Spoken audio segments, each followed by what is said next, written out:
My name is Doug Howe. I'm not a doctor, but I play one on television. I'm just kidding. That's about as far from Doug Howe as you can get. I'm actually a guy that's very hypersensitive to marketing and sales and almost anything like that. I'd almost say that I'm dead against it. But I recognize that when you have a truly important message that you want to get out to people, you have to catch their attention. So when I talked to Alex and I learned about this 1,000 Small Dreams project, I saw the potential ripple effect of this thing, and I had to offer to get on board. So I've flown up to Toronto. I have met with Alex for his birthday. I want it to be something special, and I decided I needed to help him out with this 1,000 Small Dreams. And for him, if it's for him, it's for you, and it's for me, because I see this as a really powerful thing. So why do I feel qualified to tell you about it?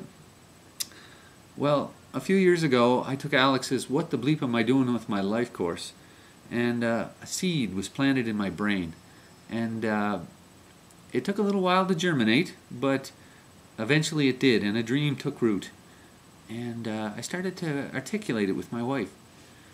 And that's worth mentioning itself, because my wife and I weren't great communicators, but through that process we discovered that, you know what, we both loved the dream. And now it's become our dream and not my dream. Our dream is to live on a sailboat and spend the winter in the Caribbean and the summers in Canada.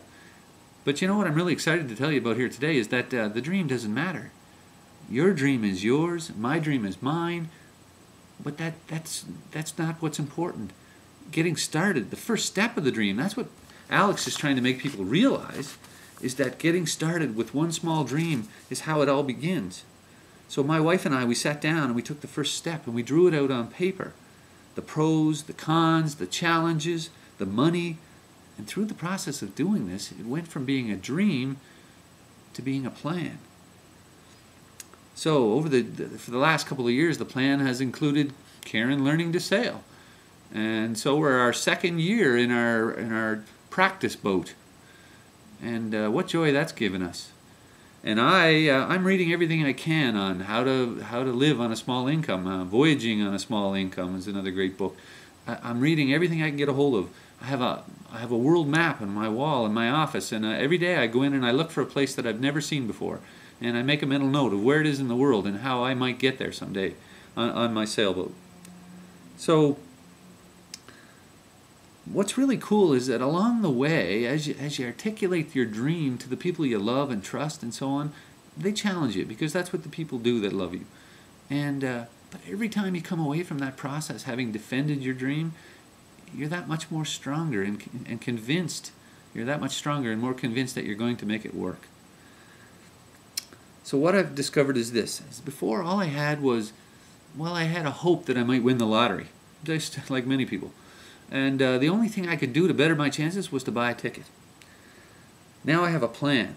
Now, yeah, I could get cancer, I could get hit by a bus, but I went from being 1,000,000,001 against to maybe being 101 in favor. Now, I'm no mathematician. That's some pretty significant change.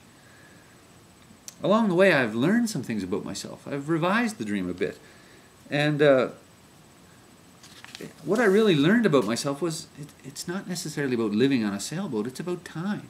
It's about the choices I make with the time I have and not being tied to that work schedule so much. So that's been incredibly eye-opening for me, because I realized that I have choices now about the things I do with my time. And the implications of that are pretty far-reaching.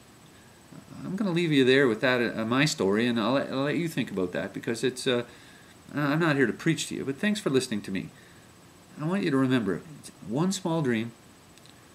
That's how it starts, and it's one small step towards that dream. Alex is a game changer. If you're not dreaming, you're not living. And if you're not living, then why are you breathing? So let's get the resources he's offering and get started. Cheers.